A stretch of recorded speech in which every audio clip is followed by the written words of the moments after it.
السلام علیکم دوستو۔ آج کل ہر شخص سکون کی تلاش میں ہے، لیکن سکون ہے کہ مل ہی نہیں پا رہا۔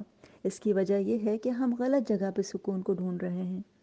کوئی تو میوزک سن کر، کوئی ٹی وی پہ ایک کے بعد ایک ڈرامہ سیریل دیکھ کر، کوئی فون پر سہیلیوں سے فضول کی باتیں کر کے، کوئی یوٹیوب پہ مختلف شوز دیکھ کر، کوئی سیاست پر لا حاصل گفتگو کر کے، کوئی فیس بک پہ تصویریں پوسٹ کر کے، کوئی شاپنگ چینل پہ طرح طرح کی شاپنگ کر کے، اور کوئی مختلف قسم کے کھانے آرڈر کر کے سکون تلاش کر رہا ہے۔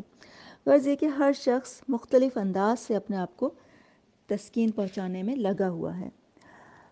ہمارا مسئلہ یہ ہے کہ ہم نے لاشعوری طور پر بہت ساری باتیں اپنے ماحول سے سیکھ لیں۔ اصل میں ہمارے کلچر پر پڑوسی ملک کے کلچر نے بے حد برا اثر ڈالا۔ وہاں کی فلمیں، وہاں کے ڈرامے، گانے ہم نے بچپن میں اتنے دیکھے کہ ہمارا سارا بچپن تو اسی میں گزر گیا اور ہم کو اسی میں مزہ آنے لگا۔ سونے پہ سہاگا یہ ہوا کہ کسی نے یہ خبر اڑا دی کہ موسیقی روح کی غذا ہے، اور ہم بیچارے اسی کو سچ سمجھ بیٹھے، جبکہ ہم جانتے ہیں کہ انسانی جسم مٹی سے بنا ہے اور اس کی غذا بھی زمین سے آتی ہے، جبکہ روح آسمان سے اتری ہے اور آسمان ہی میں واپس چلی جاتی ہے، تو اس کی غذا بھی آسمان سے اترتی ہے، یعنی وحی الہی۔ اسی لیے اللہ تعالیٰ نے سورہ رعد آیت نمبر 28 میں فرما دیا، الا بذکر اللہ تطمئن القلوب، سن رکھو، اللہ کی یاد سے ہی دل اطمینان پاتے ہیں۔ ایک اور جگہ اللہ تعالیٰ فرماتے ہیں، اے ایمان والو، اللہ کو کثرت سے یاد کرو تاکہ تم فلاح پاؤ۔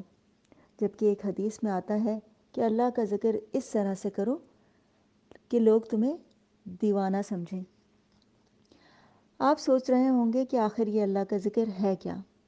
اللہ کا ذکر ہے اللہ کو یاد کرنا، اور اللہ تعالیٰ آتے ہیں کہ تم مجھے یاد کرو، میں تمہیں یاد کروں گا۔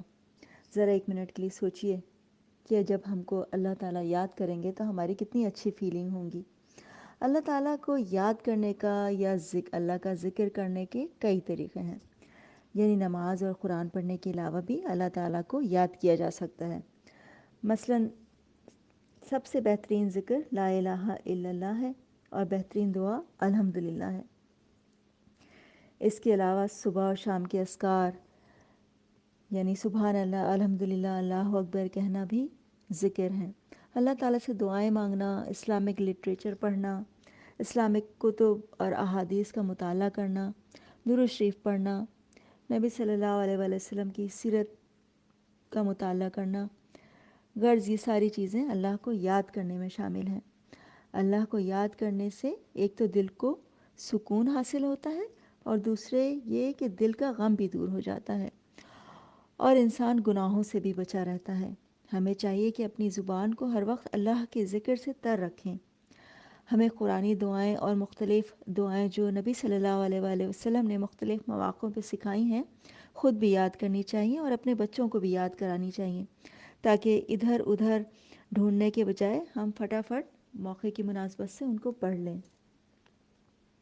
پیارے نبی کی پیاری دعاؤں کی کتاب میں بہت ساری دعائیں درج ہیں، مثلاً درد کی دعا، نظر بد کی دعا، مریض کی شفا یابی کی دعا، کسی نقصان کے وقوع پذیر ہونے پہ پڑھی جانے والی دعا، قرض کی ادائیگی کے لیے دعا، استخارے کی دعا، غم دور کرنے کی دعا، وغیرہ وغیرہ۔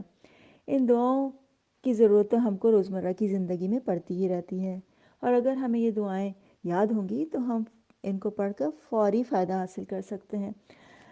نبی صلی اللہ علیہ وآلہ وسلم نے ہم کو غم دور کرنے کے لیے جو دعا بتائی ہے وہ ہے اللہ اللہ ربی لا اشرک بہ شیئا۔ اسی طرح نبی صلی اللہ علیہ وسلم جب غمگین ہوتے تھے تو پڑھتے تھے یا حیو یا قیوم برحمتک استغیث۔ میرا دل چاہتا ہے ساری دعائیں ہم لوگ یاد کر لیں تاکہ پریشانیوں، غموں اور تکلیف سے نجات حاصل کرنے کے ساتھ ساتھ اجر بھی حاصل کر سکیں۔ ہر نبی کی دعا کا الگ ہی بیک گراؤنڈ ہوتا ہے، اور جب ہم اس سے ملتی جلتی سچویشن سے گزر رہے ہوتے ہیں تو اس دعا کو کرنے کا لطف ہی کچھ اور ہوتا ہے۔ مثلاً جب ابراہیم علیہ السلام کو آگ میں ڈالا گیا تو انہوں نے پڑھا حسبنا اللہ و نعم الوکیل، اور آگ گل و گلزار ہو گئی۔ اسی طرح جب حضرت یونس علیہ السلام مچھلی کے پیٹ میں تھے تو انہوں نے اللہ تعالیٰ کو کچھ اس انداز سے پکارا، لا الہ الا انت سبحانک انی کنت من الظالمین۔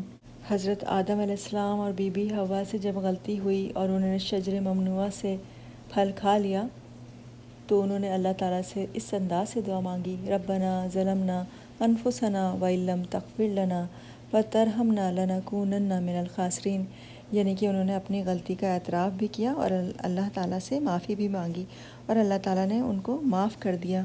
ہمیں چاہیے کہ ہم اپنی زبان کو اللہ کے ذکر سے تر رکھیں تاکہ ہمارے دل اطمینان پائیں۔ چلیں دوستو، اب نئے پروگرام میں انشاءاللہ تعالیٰ ملاقات ہوتی ہے۔ چینل کو سبسکرائب کرنا اور بیل کے بٹن کو دبانا مت بھولیے گا۔ اللہ حافظ۔